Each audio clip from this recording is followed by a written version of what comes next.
가득창 감사드립니다.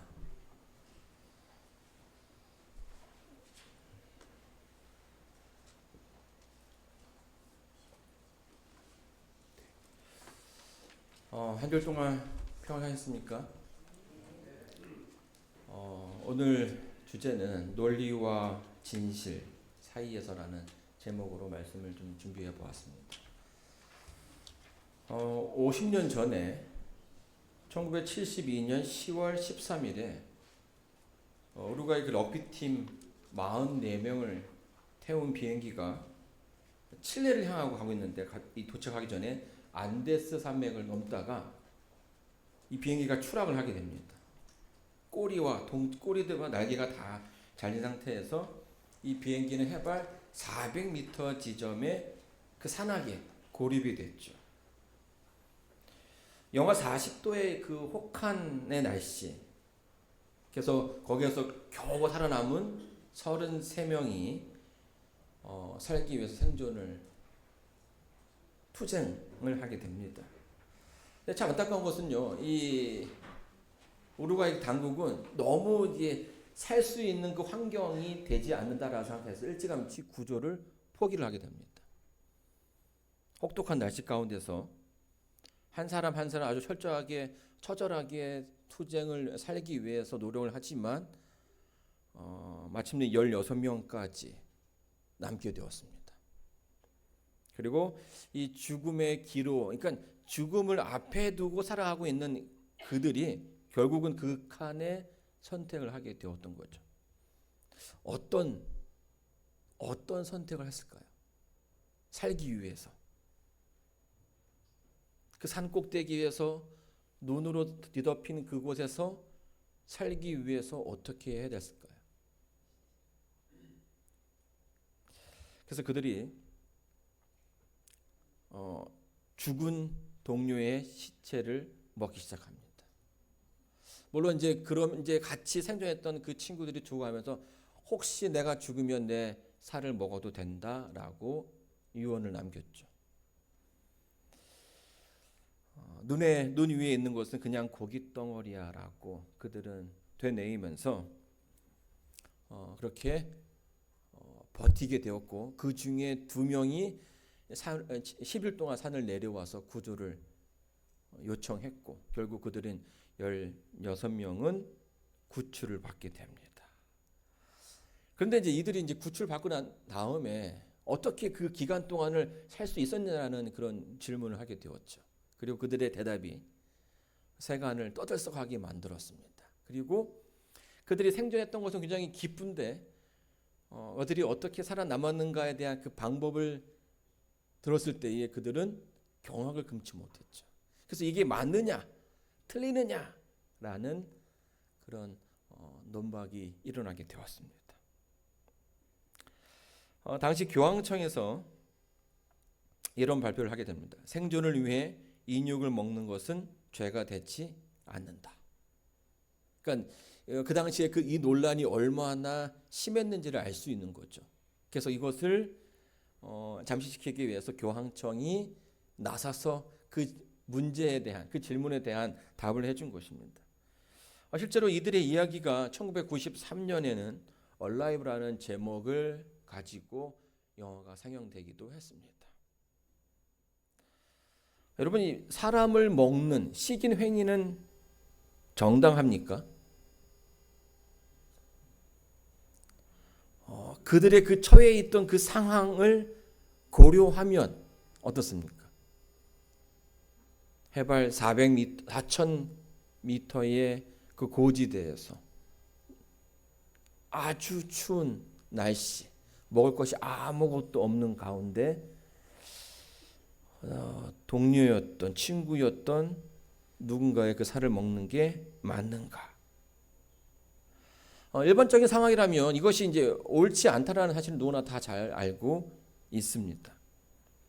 그런데 그들이 놓여졌던 그 상황을 생각했을 때에 누구도 쉽게 그들을 비판하기가 쉽지 않다라는 거예요. 우리도 어쩌면 그 환경에서 그런 선택을 할 수 있다라고 생각하는 것이죠. 이 당시 교황청에서 이런 발표를 했다라는 것은 이것이 얼마나 뜨거운 문제였는지를 알 수 있습니다. 우리는 누군가의 그 행동이나 누군가의 그 선택을 평가할 때에 그래서 그 상황적인 분위기를 고려하는 경우가 굉장히 많아지게 됩니다. 어떤 이유인지, 어떤 상황에서 그가 그렇게 했는지, 그렇게 말했는지를 보는 것이죠. 그러면서 이 상황 논리라는 그런 개념이 등장하기 시작했습니다. 자, 그런데 이 상황 논리라는 것이 늘 언제나 옳은 것은 아닙니다. 왜냐하면 이 상황 윤리는요, 상황 논리는 늘 어디에 중심에 있습니까? 논쟁의 중심에 있는 거예요. 이게 맞느냐, 틀리느냐. 어쩔 수 없는 선택이라는 이해가 있지만 그 행동이 맞다라고 이야기하기가 좀 어렵다라는 거죠. 예를 들면요, 우리가 이제 그 한국의 그 조선 시대의 독립을 위해서 많은 그 투사들이 등장했는데요.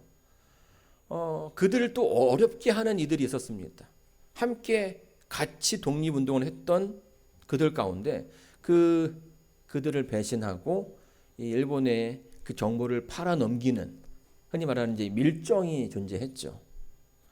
근데 그 밀정의 행동이 맞느냐라고 했을 때 우리는 당연히 아니다라고 얘기하지만 그 시대 그 밀정이 됐던 사람들 가운데서는 참 힘든 상황 가운데 처한 이들이 있었다라는 거예요. 가족이 아프거나 또 누군가의 어떤 그 어려움 가운데 그 위기를 타개하기 위해서 가족을 돕기 위해서 어쩔 수 없이 넘어가는 경우가 있다라는 거예요. 근데 그럼에도 불구하고 우리가 이제 그 밀정이라는 사람들을 이해하지 못하는 것은 그 상황이 특별하지만 그래도 넘어서지 말아야 되는 그런 분위기가 분명히 존재한다라는 거죠. 여러분, 이 상황 윤리라는 것이요. 사실 뭐 제가 지금 이 시간에 뭐 상황 윤리가 옳다 그르다 또 어떠한 상황에서 이것이 이 행동이 맞다 그르다를 얘기하고자 하는 것이 아니라 과연 우리가 오늘날 이 시대를 살아가면서 이런 상황에 따라서 옳고 그름이 바뀔 수 있는가라는 어떤 그 대전제에 대해서 좀 이야기를 나눠보고자 하는 것입니다. 여러분, 상황에 따라서 진리가 바뀔 수 있을까요? 여러분, 이 상황에 따라서 진리가 바뀐다라는 것은 한편으로는 이 권력과 자본을 가진 사람들이 자기의 어떤 의견을 정당화하기 위해서 사용되는 경우가 많았다라는 거예요. 여러분, 이제 뭐 영국이라든지 또 뭐 스페인이라든지 참 많은 나라들이 세계를 돌아다니면서 많은 나라들을 정복을 했습니다. 그리고 정복을 하면서 그들로부터 많은 이 물자를 받아왔고요. 자원을 가지고 왔고요. 심지어는 사람을 데리고 오기까지도 했다라는 거예요. 한쪽에서 볼 때는 어떻게 사람을 같은 인간을 사고 팔 수 있는가라고 이야기할 수 있는 것이죠.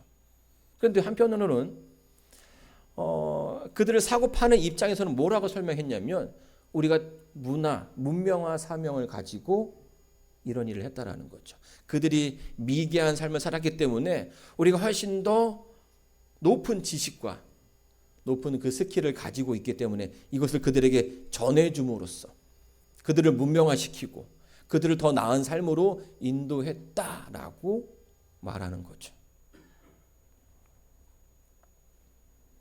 여러분, 현대 사회에서도요, 이 상황 윤리 가운데 이 윤리라는 것이, 진리라는 것이 바뀌는 그런 과정들을 참 많이 보게 됩니다.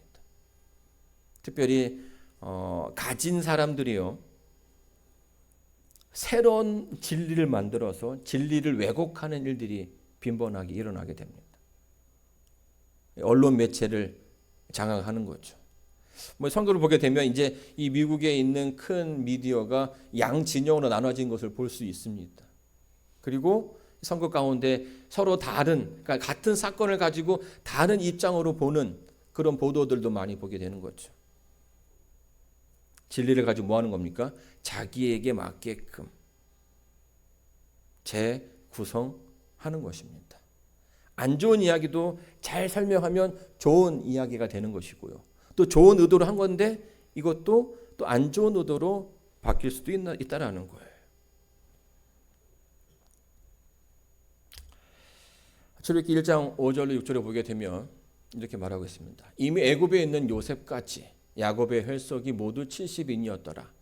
요셉과 그의 형제와 그 시대 사람은 다 죽었고 약 70여 명의 야곱의 식구들이 애굽에서 금이 환양을 받으면서 들어오게 됩니다. 왜냐하면 이 요셉이라는 인물이 애굽을 아주 부강하게 만들었고요. 고대 근동에서는 최고의 나라로 만들었습니다. 이제 그 업적을 생각할 때에 요셉의 식구들을 잘 대한다는 것은 당연한 이야기죠.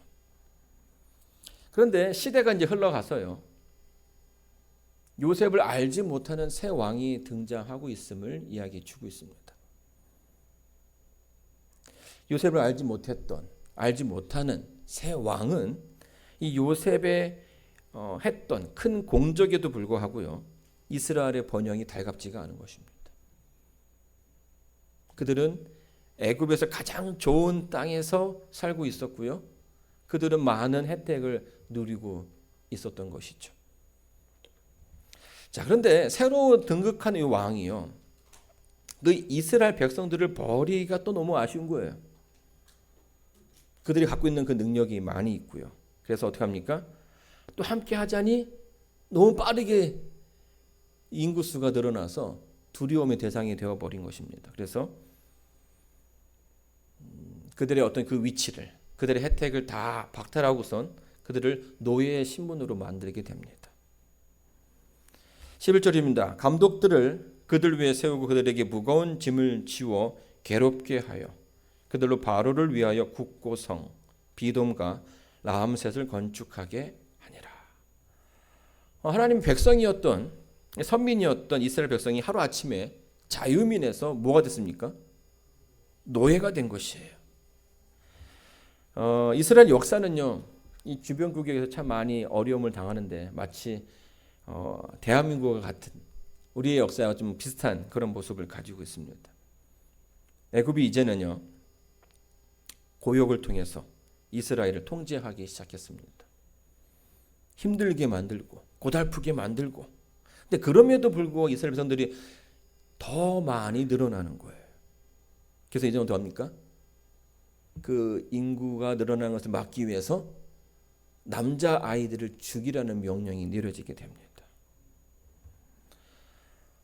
여러분 노예라는 그 단어, 이제 뭐 그 단어가 어떤 뜻을 가지고 있는데요. 그 삶을 이해하기가 그렇게 쉽지는 않습니다. 그렇죠? 그 삶을 살아보지 않았기 때문이에요. 노예란 주인이 있다는 말이고요. 다른 누군가로부터 통제를 받는다는 말입니다. 그러니까 내가 하고 싶어도 내 원대로 할 수 있는 게 아니라 주인이 원하면 주인의 뜻대로 그 주인의 그 말이 내가 원치 않는 것이라 할지라도 뭐 해야 되는 거예요? 내 의지와 내 바램보다는 주인의 뜻대로 살아야 하는 것이죠. 이제는 내 몸이 내 게 아니라 누구 거가 된 겁니까? 내 주인의 소유가 된 것이죠. 오늘 우리는요 노예라는 그 단어를 사용하지는 않습니다. 그런데 최근에 우리 사회에는 신계급주의라는 그런 말들이 심심치 않게 드러나는 것을 좀 보게 됩니다. 신계급주의예요. 노예가 예전처럼 뭐 양반과 상놈이 이렇게 있는 것이 아니라 그런 어떤 개념이 없어졌음에도 불구하고 우리가 살고 있는 이 시대가 뭔가 좀 등급이 나눠져 가고 있다라는 거죠.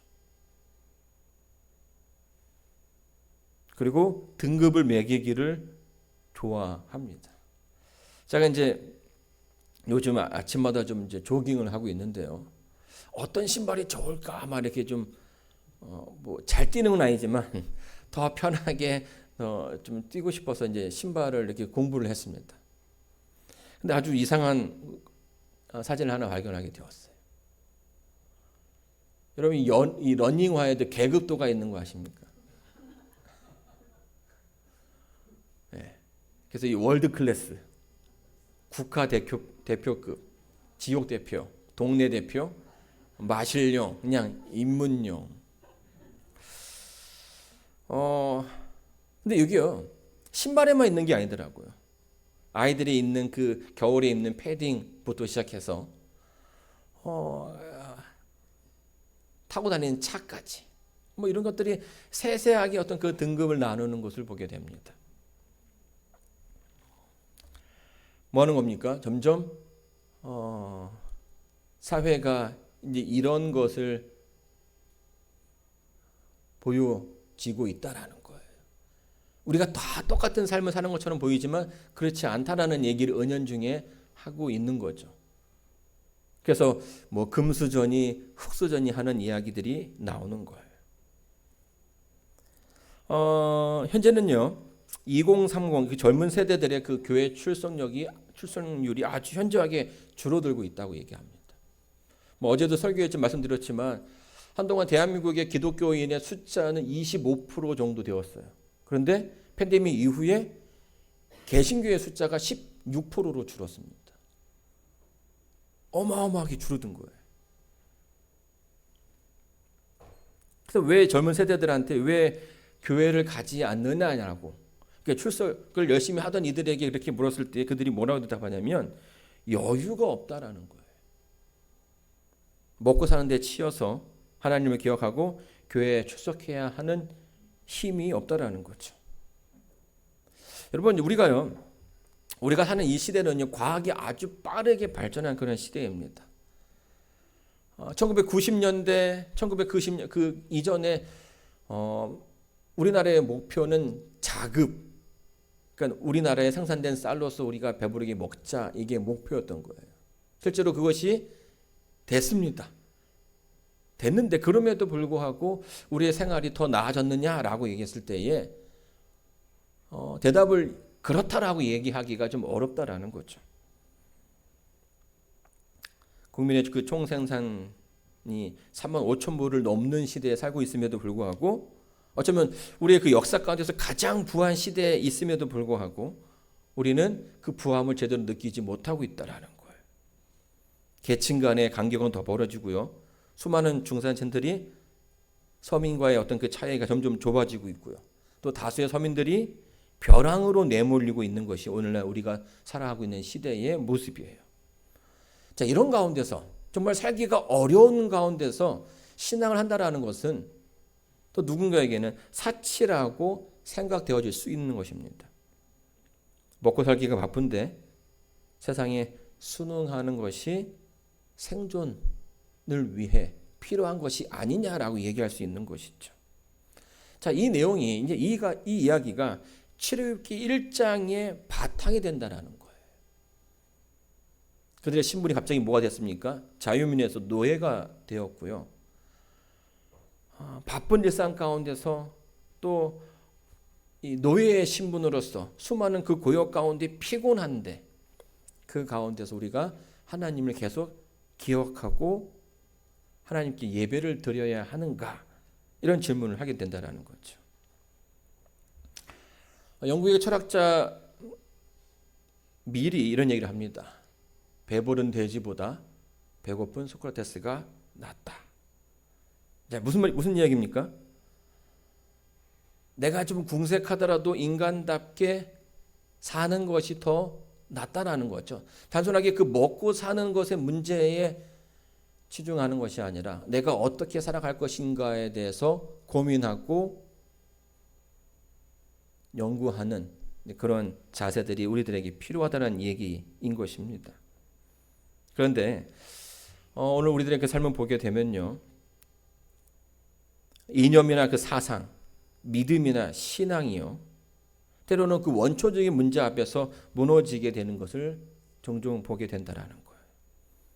그 어쩔 수 없는 그 상황이 우리의 신앙을 우리가 원치 않는 곳으로 이끌어가고 있다라는 거죠. 출애굽기 1장에는요, 이 3파의 이야기가 나옵니다. 애굽 왕이 히브리 산파 시브라라 하는 자와 부하라 하는 자에게 일러 가로되 너희는 히브리 여인을 위하여 저산을 할 때에 살펴서 남자여든 죽이고 여자여든 그는 살게 두라. 애굽 왕은요 이스라엘의 그 성장세가 두려웠습니다.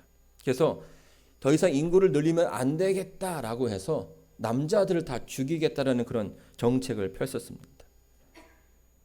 그리고 어떻게 합니까? 뭐 지금처럼 병원이 있고 의사가 있는 것이 아니기 때문에 산파들이 아이들을 받았는데 그 히브리 산파들에게 명령을 내린 거예요.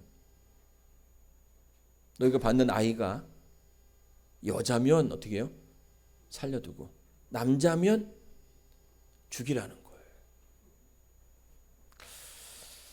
참 이게 힘든 어려운 이야기죠. 같은 히브리인으로서 그 아이의 그 탄생을 축하해 줘야 할, 또 그를 도와줘야 할 그 역할을 가진 이들에게 남자면 죽이라는 명령을 내린 것입니다. 여러분 어떻게 해야 될까요? 지금 이 명령을 내린 사람은 누구예요? 거대한 그 피라미드를 건축한 이 애굽의 거의 그 신과 같은 존재인 왕의 명령인 것입니다. 살려야 할 것인가? 죽어야 할 것인가? 만약에 노예의 신분으로서 그 명령을 지키지 않는다면 어떻게 될까요? 여러분 노예에게 어떤 그 자유가 있겠습니까? 자기의 명령을 따르지 않으면 그 가치가 없다라고 생각하기 때문에 언제든지 죽을 수도 있는 그런 상황이었다라는 것이에요. 물론 어쩔 수 없었다라고 얘기할 수 있습니다. 왕의 명령이다. 그리고 그 명령 뒤에서 숨을 수도 있는 거예요. 자, 오늘 우리가 살고 있는 이 시대를 가장 잘 설명하는 단어는 불확실성입니다. 잘 모른다라는 거죠. 어떤 것도 확신할 수 없다라는 거예요. 이게 잘한 행동인지 이게 잘 못한 행동인지 그 구분이 애매하다라는 거죠. 특별히 뭐 코로나 이후에 팬데믹 이후에는 모든 것들이 다 좀 불분명해졌습니다. 학업도 취업도 먹고 사는 그 문제 가운데서 무엇이 맞는 것인지 그러다 보니까 우리의 신앙도 그 가운데 흘러가고 있는 모습을 좀 보게 되는 것이에요. 치료교회 이야기와 같은 분위기에 같은 상황 가운데 우리가 놓여져 있는 것이죠. 노예는요 스스로 생각하기보다는 누군가의 명령에 의해서 움직여야 합니다. 내 생각과 내 뜻이 우선이 아니라 누군가의 뜻이 우선이 되는 거죠. 여러분 아기를 죽인다라는 것은 죽었다 깨어나도 안 되는 일입니다. 그런데 이게 왕의 명령이라는 거죠. 그리고 그 명령에 뭐 해야 되는 겁니까? 충성해야 한다라는 거예요. 내 신념과 다르게네 시키는 대로 세상이 원하는 대로 다들 또 그렇게 사니까요. 스스로 위로하면서 살아갈 수도 있다라는 거예요. 그리고 누군가는 그것이 어쩔 수 없는 우리의 인생이다라고 이야기할 수 있는 거죠. 다들 먹고 살기 바쁘니까 세상에서는 그렇게 사는 것이 맞다고 이야기하니까 그렇지 않으면 안 된다고 하니까 살아가는 경우가 있습니다. 자, 그런데 여러분 원래 인생은 그렇지 않았다라는 거 알고 계시죠? 원래 우리는 그렇지 않았어요. 원래 하나님께서 원하시는 하나님께서 만드신 그 세상은 그렇지 않았다는 것입니다. 하나님께서 처음에 만드신 그 세상은 모두가 다 행복한, 모두가 다 잘 사는 세상이었습니다.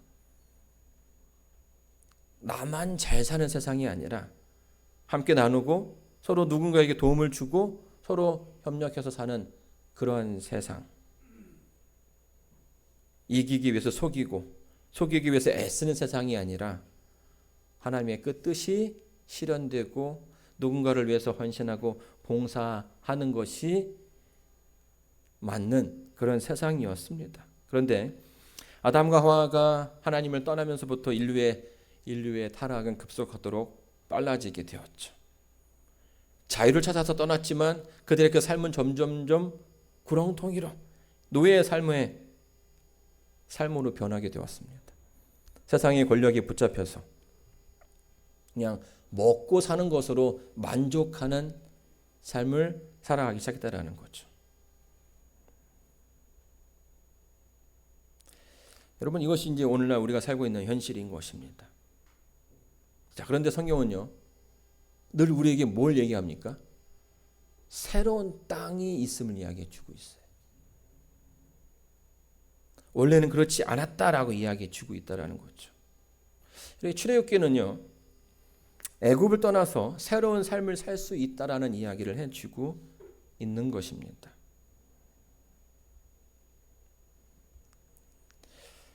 17절입니다. 그러나 산파들이 하나님을 두려워하여 애굽 왕의 명령을 어기고 남자를 살린지라. 이 산파들이 왕의 명령을 따라서 그 남자 아이들을 죽게끔 둔다 할지라도 누가 그들을 욕할 수 있겠습니까? 그들의 그 실수가 충분히 용납될 수 있는 그의 그 상황이 이해될 수 있는 그런 모습이었지만, 여러분, 히브리 산파는 그렇게 하지 않았다라는 거예요. 왕이 보여주는 세상의 가운데서 속해 사는 것이 아니라 하나님이 계시는 세상을 꿈꾸었습니다. 불확실한 세상 가운데서 그저 왕의 말에 휩쓸려서 내 의지도 내 뜻도 버리고 그냥 다수가 살아가는 것처럼 그렇게 살아가지 않았다라는 거죠. 그 안에서 뭘 본 겁니까? 왕이 이끄는, 왕이 점령한 애굽이라는 그 나라에서 여전히 살아계신 하나님을 보았던 거예요. 그래서 그들의 그 결심이 세상이 아니라 하나님의 그 뜻을 따라갔다라는 거죠. 죽음을 무릅쓰고 하나님을 따르기로 뭐 한 겁니까? 결심한 거예요. 오늘 우리의 현실은요, 우리를 더 어렵게 만들고 있습니다. 안식일에 교회 가는 것, 또 신앙하는 것, 또 하나님 말씀대로 살아가는 것이 점점점 더 어려워지는 세상이 되고 말았어요. 내가 배웠던 것, 내가 가지고 있던 것들을 버리고 포기하게 만들죠. 우리가 소중하게 여기는 것들을 살아가야 한다라는 이유만으로 외면하게 만든다라는 거예요. 그런 시대니까 그렇게 살아도 된다라고 생각하는 거죠. 1998년에 이 아르헨티나의 로아라는 그 축구 선수가 데뷔를 하게 됩니다. 그리고 94년도에 CL 라노스로 이적을 해서 그 해에 그 팀을 유로파 리그에서 승리하게 만들었어요.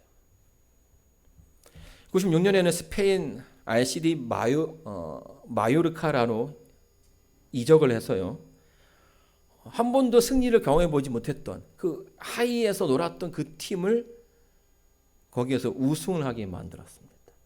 이 사람의 포지션은 골키퍼였습니다. 그런데 굉장히 큰 좋은 리더십이 있기 때문에 팀을 단번에 1등으로 만들어 버린 거예요. 아주 유명한 그런 선수였습니다. 여러분, 그 독일의 그 올리버 칸 아시죠? 이 올림픽 때 아주 유명했던 그 선수인데요. 골키퍼인데 이 두 사람이 유럽을 이끄는 아주 유명한 골키퍼로 선정했다라는 것이에요. 자, 그래서 여러분 잘 아시는 그 맨체스터 유나이티드의 알렉스 퍼거슨 감독이 이 사람을 점 찍었어요. 후기 골키퍼로. 그래서 이적료를 얼마를 제시했냐면 36억을 제시했습니다. 그런데 이 선수가 갔을까요, 안 갔을까요? 안 갔습니다. 그리고 거절을 하고요, 선수 생활을 은퇴를 하게 됩니다. 근데 왜 은퇴하냐고 얘기했을 때의 그 대답이, 안식일은 예배드린 날은 빠질 수 없습니다 라고 이야기하면서 자기의 선수 생활을 은퇴했다라는 거예요. 저는 제7일 안식일 예수 재림 교인으로서 예배드린 날을 빠질 수 없습니다. 여러분 대부분의 축구 선수들 이 축구 시합이 일요일과 또 토요일에 일어나는 경우들이 많은데요. 이 선수가 앞에 지금 이제 명성을 얻고 어떤 그 인지도를 쌓아서 더 좋은 길을 갈 수 있음에도 불구하고 그 모든 것들을 뒤로 하고 은퇴했다라는 거예요. 독실한 신한 재림 성도였던 이 로아가요. 갑자기 은퇴를 하니까 그 구단에 있는 선수들과 그 팬들이 난리가 났습니다. 다시 데리고 오자. 왜냐하면 그가 은퇴하자마자 다시 그 팀이 10위권으로 떨어졌어요. 그래서 2002년에 이 선수를 토요일에는 출전하지 않는다는 조건으로 복귀를 시킵니다. 그리고 다시 그 팀을 우승시키고서 또 은퇴를 하게 되죠. 나라의 그러니까 월드컵 때도 국가에서 불렀지만 그 부름에 거절을 하게 됩니다. 여러분 누군가는요 하나님이 없는 세상을 살아가고 있지만 또 다른 누군가는 하나님과 함께 이 세상을 살아가고 있습니다. 사랑하는 성도 여러분, 떠남을 주제로 이야기하는 그 출애굽에서 하나님께서 이스라엘 그 산파 이야기를 맨 처음에 둔 분명한 이유가 있다라고 생각합니다. 누군가는 세상에 수긍하고 그 세상에 익숙해져야 더 잘 살아갈 수 있다라고 이야기하지만 분명히 그 가운데 하나님을 두려워하며 왕의 말보다 하나님의 말을 더 굳게 지키는 이들이 있다라는 것이죠. 그 믿음을 바탕으로 하나님의 말씀에 귀 기울이는 그들의 믿음을 바탕으로 성경은 이스라엘 백성들이 세상에서 떠나가고 있음을 이야기해 주는 것입니다. 그 속박했던 그들을 억압했던 나라를 떠나서 하나님께서 약속하신 그 가나안 길에 가게 되었다라고 이야기해 주는 것입니다. 여러분은 오늘 어느 세상에 살고 계십니까? 밥을 먹기 위해서 사는 세상을 살고 있습니까? 아니면 하나님과 함께하는 세상을 살고 있습니까? 오늘 우리의 그 삶 속에서 매 순간순간마다 선택들을 하게 될 것입니다. 그 선택의 순간에 누군가에 의해서 여러분의 선택이 바뀌어지는 것이 아니라 하나님께서 이끄시는 대로 하나님께서 역사하시는 대로 선택할 수 있는 여러분 되기를 간절히 바랍니다. 그 작은 선택들이 모아져서 우리의 그 발걸음이 하늘을 향하게 될 것입니다. 하나님께서 여러분의 그 선택에 축복해 주시기를 바라면서 오늘 말씀을 마치도록 하겠습니다.